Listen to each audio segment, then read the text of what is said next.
나합격 용접기능사 파트 1 용접 일반의 챕터 2 피부와크 용접에 대해서 공부해 보도록 하겠습니다. 이 챕터 2는 굉장히 중요한데요.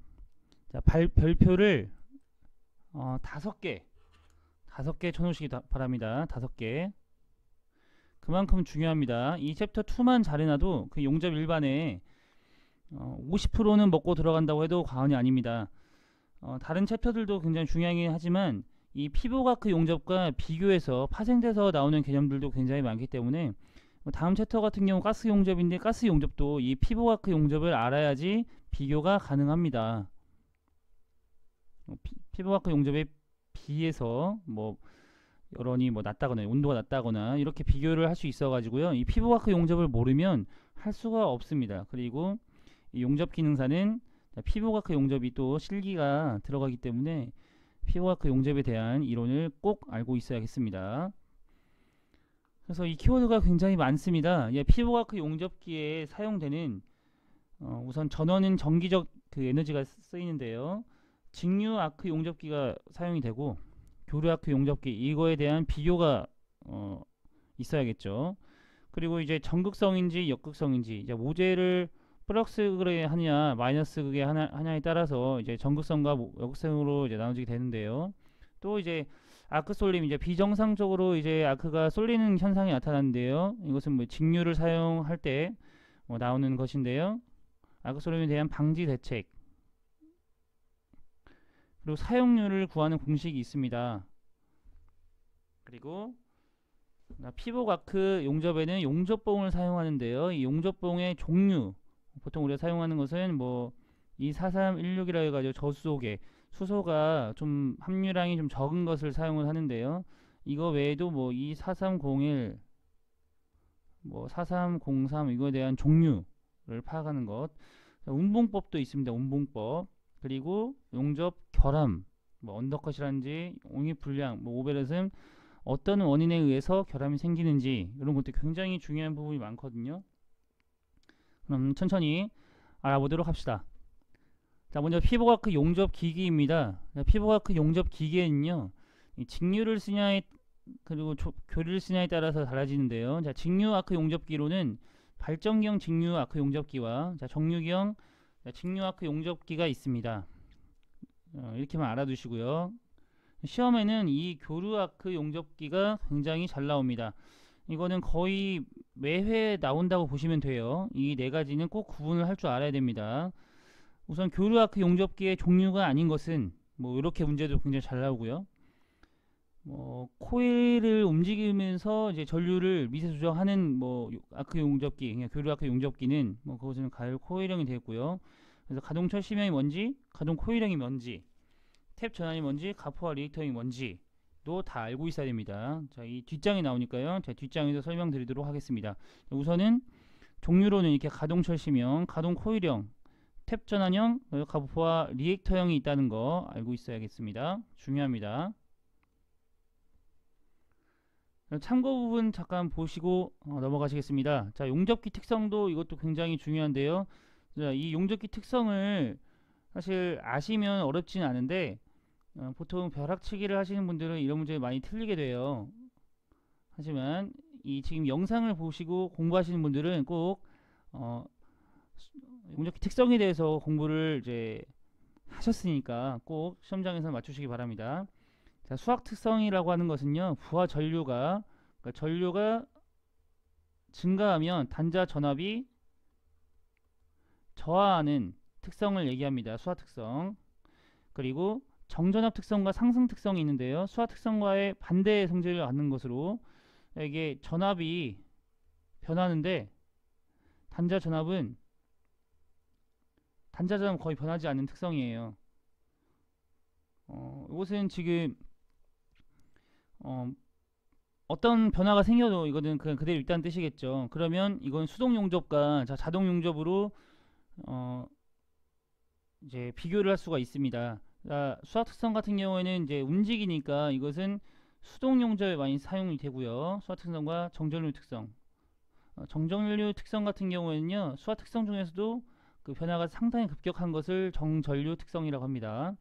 그리고 정전압 특성과 상승 특성 같은 경우에는요, 별 변화가 없기 때문에 자동, 반자동 용접에 많이 사용이 됩니다. 중요합니다. 자, 그럼 두 번째 용접기의 구비 조건 보시겠습니다. 자, 구조 및 취급이 간단해야 되고요. 자, 전류 조정이 용이하고 일정한 전류가 흘러야 되고요.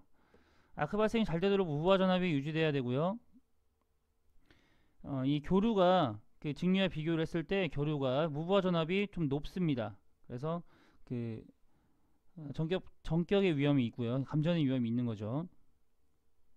아크 발생 및 유지가 용이하고 아크 안정돼야 되고요. 사용 중에 온도 상승이 작아야 되고요.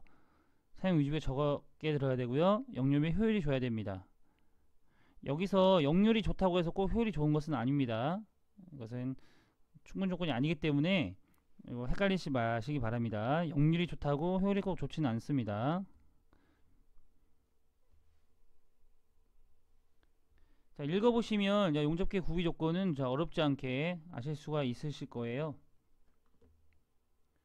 자, 참고적으로 역률이라고 하는 것은요, 자, 용접기의 입력, 즉 전원 입력에 대해서 아크 쪽의 입력과 2차 측의 내부 손실의 합의 비율을 역률이라고 합니다.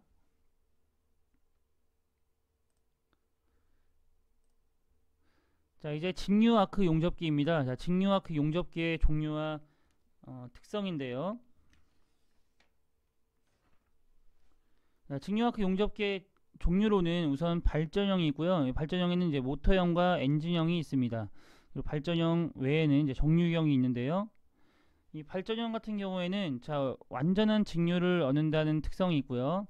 그래서 옥외나 교류 전원이 없는 장소에서 사용을 합니다. 하지만 자, 회전함으로 고장 나기가 쉽고 소음이 나고요. 보사 점검이 어렵습니다. 가격이 비싸고요. 정류기에는 보통 셀렌 정류기 뭐 이런 것들이 많이 사용이 되는데요. 발전형과는 달리 소음이 나지 않고요. 가격이 쌉니다. 정류기는 교류를 정류를 해서 직류를 얻는 정류기입니다. 그래서 교류를 직류로 직류로 이제 정류를 하기 때문에 완전한 직류를 얻지 못하고요. 근데 우선 굉장히 발전형에 비해서 굉장히 많은 장점이 있기 때문에 소음도 나지 않고 보수점검도 간단하고요. 가격도 싸기 때문에 이 직류 용접기로는 정류경을 많이 사용하게 됩니다. 그리고 또 아까 아크의 제어 특성으로 아까 수화 특성과 정전압 특성 이런 걸 말씀드렸었는데, 자, 여기도 한번 보실게요. 부저항 특성이라는 것이 있는데요. 부저항 특성이라는 것은 자, 전기회로는 오hm 법칙에 따라서 동일 저항에 흐르는 전류는 그 저항에 비례하는데요. 아크 경우에는 그 반대로 전류가 커지면 저항이 작아져서 전압도 낮아지게 됩니다. 자, 아크의 경우 일반적인 전기 회로와 좀 다르니까요. 부저항 특성 알아두시고요. 이것 되게 중요합니다. 아크 길이 자기 제어 특성. 아크 길이 전류가 일정을 할 때 아크 전압이 높아지면 용융봉의 용융 속도가 늦어지고 아크 전압이 낮아지면 용융 속도는 빨라지는 현상. 이 얘기가 무슨 뜻이냐?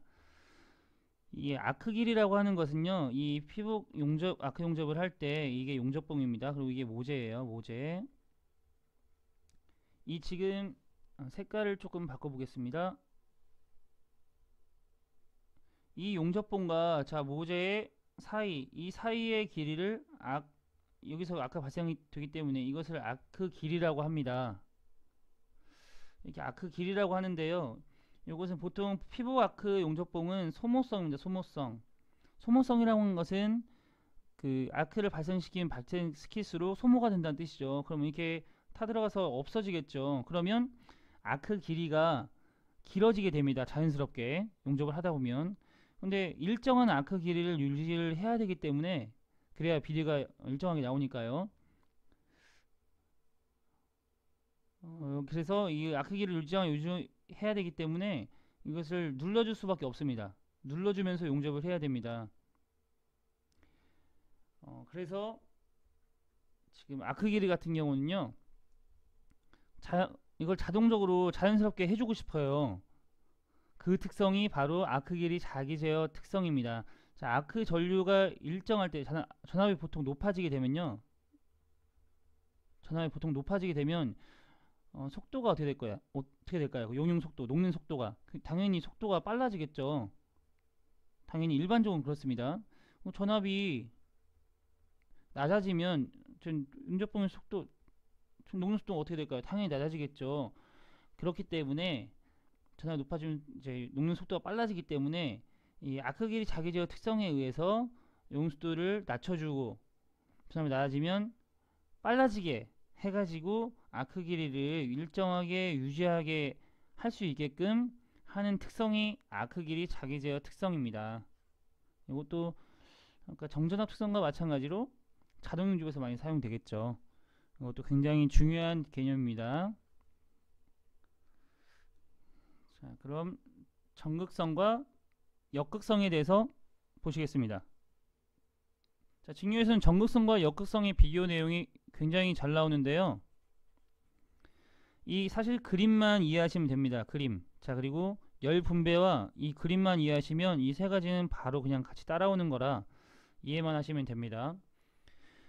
우선 직류 전극성, 자, DCSP라고 하고요. 직류 역극성 DCRP로 보시면 되겠습니다. 이 S는 자 스트레이트, 자 R은 자 리버스가 되겠죠. 자, 열분배는 자 모재에다가 플러스를 연결을 하고요, 용접봉에다가 마이너스를 연결을 하게 되면 이 열분배가 플러스를 연결한 쪽이 많이 받게 되어 있습니다. 70%를 얻습니다. 용접봉에 30% 마이너스 연결했기 때문에 30%가 가고요. 그럼 열이 많이 가는 쪽이 더 빨리 녹겠죠, 모재가. 그래서 더 빨리 녹게 됩니다. 깊게 가는 거죠. 그래서 이게 비드폭이거든요. 비드폭은 되게 좁아지고 깊이는 용입이죠. 용입은 깊어지게 됩니다. 그리고 용접봉의 녹음은 용접봉의 열이 더 조금 가기 때문에 당연히 느리겠죠. 그래서 보통 일반적인 데 쓰이고요. 후판에, 두꺼운 판에 용입이 깊으니까 후판에 쓰입니다. 후판 용접이에요. 반대로 역극성을 보시면 마이너스를 이제 모재에 연결을 하고요, 용접봉에 플러스를 연결하고요. 그렇게 되면 이제 용접봉에 플러스 연결했기 때문에 용접봉의 녹음이 빠릅니다. 이렇게. 그럼 여기 모재로 가는 열이 별로 없겠죠. 그래서 많이 못 들어갑니다. 그래서 용입이 얕을 수밖에 없고요. 대신 비드폭이 넓어지게 됩니다. 그래서 얇은 판, 보통 3mm 이하를 박판이라고 하는데 박판, 주철, 보탄소, 합금간, 비철용 금속 용접에 쓰이게 됩니다. 그러니까 이렇게 그림만 이해하시면 모재를 이제 플러스에 연결하는 것이 전극성, 그리고 용접봉을 플러스에 연결하는 것이 역극성이다 라고만 아시면 어렵지 않게 구분하실 수 있으실 겁니다. 그래서 용접 깊이의 순서로는 정극성이 제일 크고, 그다음 교류, 역극성이 되겠습니다. 참고로 역극성을 이용한 절단법에는 뒤에 나오겠지만 아크에어 가우징 절단법이거든요. 자, 미그 절단이 있겠습니다. 자, 아크 쏠림입니다. 자, 아크 쏠림이라는 개념보다 사실 아크 쏠림 방지 대책이 굉장히 중요해요. 이것도 매회 나오는 거라고 보시면 되겠는데요. 아크 쏠림이라고 하는 것은 직류 아크 용접에서 많이 발생하는 현상입니다. 교류에서는 나오지 않습니다. 거의 나오지 않아요. 전류가 흐르는, 교류에서는 거의 나오지 않고요. 흐르는 도체 주변에는 자, 용접 전류 때문에 아크 주위에 자개가 발생하는데요. 여기 이렇게 자개가 발생을 합니다. 이 자개가 용접봉에 비대칭돼서 이렇게 특정한 방향으로 쏠리는 현상이 나옵니다. 직류에서만 나오는 거예요. 직류. 자, 교류에서는 나오지 않습니다. 아크 쏠림을 다른 말로 자기 불림이라고도 하고요. 근데 이 아크 쏠림을 어떻게 방지를 해야 되냐? 굉장히 많은 방법이 있는데 아크 쏠림 직류에서 나타나니까 교류를 쓰면 되겠죠. 교류 용접으로 하면 되고요. 큰 가접부 또는 이미 용접이 끝난 용접부를 향해서 용접하면 되고요. 용접부가 긴 경우에는 후진법입니다. 전진법으로 사용하지 않고요, 후진법으로 하는 게 맞습니다. 자, 후진법이라고 하는 것은 자, 진행 방향과 용접 방향이 다른 것을 뜻합니다. 자, 접집점을 될 수 있는 대로 후진법에서 우진법이라고도 하죠. 우진법. 자, 이게 모재가 있으면 자, 이쪽으로 오른쪽으로 가면서 하는 용접이 되겠습니다. 접지점을 될 수 있는 대로 용접해서 멀리 해야 되고요. 다음 보시겠습니다. 짧은 아크를 사용을 해야 됩니다. 그 용접봉 끝을 아크솔림 쪽이 아니라 반대 방향을 기울여야 되고요. 그리고 엔드탭 등을 이용을 해야 되는데요. 이 엔드탭이 무엇이냐? 이 용접 시공 시에 시작 부분, 자, 끝부분에 생기기 쉬운 결함을 방지하기 위함인데요. 실제 모재가 용접하려는 모재가 이렇게 있으면 이렇게 시작 부분 옆에 이렇게 임시 모재를 이제 달아서 용접을 한 후에 이것만 떼내면 되겠죠. 그러면 시작 부분과 끝 부분은 여기와 여기이기 때문에 보통 시작 부분과 끝 부분이 굉장히 취약하게 됩니다. 그럼 여기는 중간 부분이 될 수가 있기 때문에 이거는 잘 나오겠죠. 용접이 잘 돼서 나오겠죠. 그래서 품질이 좋게 됩니다.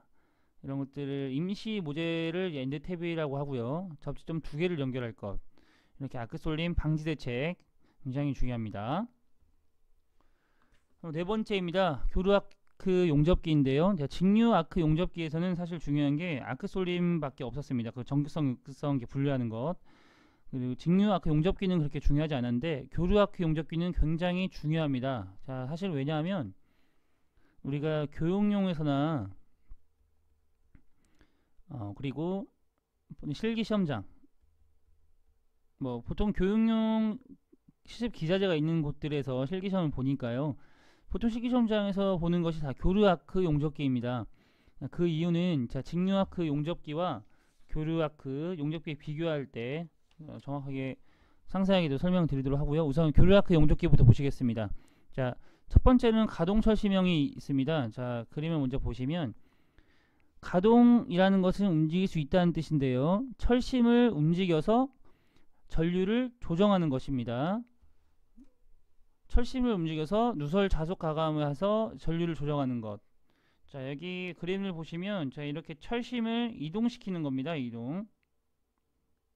광범위한 조정이 어렵고요. 미세한 전류 조정이 가능합니다. 가장 많이 사용한다는 것이 중요하죠. 가장 많이 가동 철심형입니다. 두 번째는 가동 코일형인데요. 그 가동 철심형과 마찬가지로 코일 위치를 변경시키는 겁니다. 자, 1차 코일과 2차 코일 중에 하나를 이동해서 그 전류를 조정하는 것입니다. 근데 이게 안정도 높고 소음이 없는데 가격이 비싸서 현재 사용을 거의 안 합니다. 그래서 가격이 싼 가동 철심형을 일반적으로 많이 사용을 합니다. 1차 코일을 움직이거나 2차 코일 움직이게 되면 이것은 누설 자속이 변화되겠죠. 그래서 지금 가동 코일 위치에 따른 전류 변화를 보시면 1차 코일과 2차 코일이 있는데요. 자, 1차 코일이 이쪽에 멀리 떨어져 있으면 전류가 작고요. 자, 가깝게 있으면 전류가 큽니다. 가깝게 있을 때. 그리고 1차 코일과 2차 코일 사이가 멀 때 전류가 작고요. 세 번째로는 탭 전환형이 있는데요. 자, 이 탭 전환형과 가동 코일형을 헷갈리시는 분들이 있는데 이렇게 코일에 감긴 수에 따라서 전류를 조정한다라는 그 교류 아크 용접기를 고르라 하면 보통 잘 모르시는 분들은 가동 코일형을 찍으시겠죠. 이거를 정확하게 구분할 줄 알아셔야 됩니다. 자, 코일에 감긴 수에 따라서 전류 조정하는 것은 탭 전환형, 그리고 그 코일의 1차 코일과 2차 코일의 위치를 변경해서 전류를 조정하는 것은 코일 가동 코일형이 되겠습니다. 이것은 무브화 전압이 높아 전기화 위험이 크고요. 소선이 심하고 주로 소형에 사용됩니다. 넓은 범위는 조정이 어렵고요. 그리고 이 가포화 리액통도 되게 잘 나오는데요. 이것은 다른 세 개에 비해서 가변 저항의 변화를 이용해서 용접조를 조정을 하고요. 원격 제어가 된다는 게 가장 중요합니다. 자, 원격 제어가 되면 무조건 가포화 리액터형이 되겠습니다. 자, 참고를 보시겠습니다. 참고 보시기 전에 한 번 더 그 정리를 좀 하고 넘어갈게요. 자, 우선 교류 아크 자, 용접기에는 그 철심을 이동시켜서 전류를 조정하는 가동 철심형이 있었고요. 그리고 코일을 1차 코일과 그 2차 코일의 그 위치를 변경해서 전류를 조정하는 가동 코일형이 있었습니다. 자, 덧붙여서 1차 코일과 2차 코일의 거리가 짧다. 그러면 전류가 셌었던 거고요. 자, 1차 코일과 2차 코일의 사이가 크면 전류가 나섰습니다. 반비례하는 거죠. 세 번째로는 이제 코일에 감긴 수를 이용해서 전류를 조정하는 탭 전환형이 있고요. 그리고 네 번째, 가변 저항의 변화로 용접전을 조정하고 원격 조정이 되게 중요했었죠. 원격 조정이 가능한 것, 가포와 리액터형이 있겠습니다. 이 네 가지 꼭 잊지 마시고요. 참고 넘어가시겠습니다. 자, 교류 아크 용접기의 부속 장치로는요, 전격 방지 장치가 있는데, 자, 교류 용접기는 자, 무부하 전압이 70에서 80V 정도로 비교적 높습니다. 즉, 이 아크 용접기는 40에서 50V 정도 되는데 그에 비해서 굉장히 높죠. 이 무부하 전압이 뭐냐면 이게 전류를 흐르게 하면 이제 용접을 하기도 전에 기본 전압이라고 하죠. 기본 전압이 무부하 전압을 보시면 됩니다. 굉장히 비교적 높아서 감전 위험이 굉장히 많습니다. 감전의 위험이 있기 때문에 자, 용접 작업을 안 할 때는 2차 무부하 전압을 한 20에서 30V로 낮춰주고 용접볼 모듈에 접촉한 순간에만 이렇게 릴레이를 가동해서 뭐 릴레이는 이렇게 떨어져 있다가 뭐 붙였다가 하는 자 A 접점과 B 접점이죠. 이렇게 그 모듈에 접촉한 순간에만 그 전이 흐르게끔 해서 무부하 전압 그 70에서 80V 정도로 이렇게 높아질 수 있게끔 하는 장치가 전격 방지 장치가 되겠습니다. 그 원격 제어 장치로는 자 용접기에서 떨어져서 작업을 할 때 작업하는 것, 카포와 리액터형이 굉장히 그 대표적인 장치죠. 핫스타트 장치 같은 경우에는요, 이것도 잘 나오는데요. 아크를 초기에 발생시키기가 어렵습니다. 그래서 초기에만 전류를 높여줘요. 그래서 아크 발생이 쉽게 해줘서 안정화도 빨리 할 수 있게끔 도와주는 장치가 되겠습니다. 요 고주파 발생 장치와 핫스타트 장치를 헷갈릴 수가 있는데요. 자, 고주파 발생 장치는 자 교류 아크 용접기에서 그 사용 주파의 아크 전류의 고전압을 이제 고주파로 이제 해주는 건데요. 상용 주파를 자 고주파로 해서 자 그 안정한 아크를 얻기 위한 방법이 되겠습니다. 자, 핫스타트 장치와 이제 설명을 잘 보셔야 됩니다. 핫스타트 장치에서는 초기라는 그 단어가 굉장히 중요해요. 초기라는 용어가 나오면 핫스타트 장치, 고주파라는 그 용어가 나온다. 안정한 아크와 고주파 나온다. 그럼 고주파 발생 장치로 보시면 되겠습니다.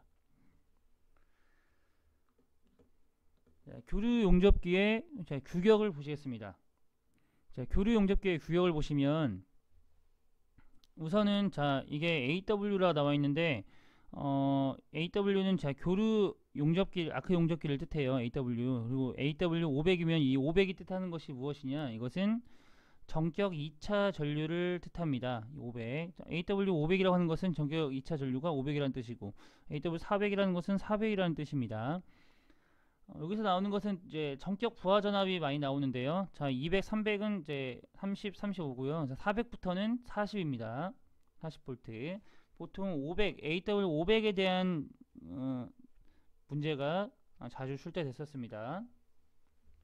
이게 전격 2차 전류라는 것을 꼭 아셔야 되는데요. 이거 왜 아셔야 되냐면 이렇게 단편적으로 나올 수가 있고요. 이 전격 2차 전류와 그리고 사용률 이런 거에 의해서 이제 구할 수 있는 것들이 있기 때문에 뒷장에 나오는 허용 사용률입니다. 허용 사용률. 허용 사용률은 뭐 뒷장에 식으로 나와 있지만 사용률은 전격 2차 전류 제곱을 실제 용접 전류 제곱으로 나눠서 곱하기 사용률을 곱하면 전격 사용률이죠. 전격 사용률을 곱하면 허용 사용률이 나옵니다. 그래서 그 보통 이게 전격 2차 전류라는 것을 알아야 이게 대입할 수가 있겠죠. 그래서 꼭 아셔야 되고요. 네, 용접기 사용률입니다. 이렇게 지금 공식이 두 개가 나와 있는데요. 자, 이 두 개를 합쳐서 나오는 경우가 굉장히 많습니다. 사용률은 자, 아크를 발생한 시간 플러스 휴식 시간, 이게 전체 시간이 되겠죠. 전체 시간. 그리고 아스크를 발생 시간 곱하기 100을 하면 사용한 사용률이 나오겠죠. 그리고 허용 사용률 같은 경우는 실제 용접 전류 제곱 분의 전격 2차 전류 제곱 곱하기 전격 사용률이 되겠습니다. 굉장히 잘 나오는 공식이니까요. 알아주시고요. 자, 역률은 전용 입력 분의 소비 전력 곱하기 100, 효율은 소비 전력 분의 아크 출력. 이 효율 구하는 공식, 연료 구하는 공식도 꼭 짚고 넘어가시기 바랍니다. 자, 직류와 교류 아크 용접기의 비교입니다.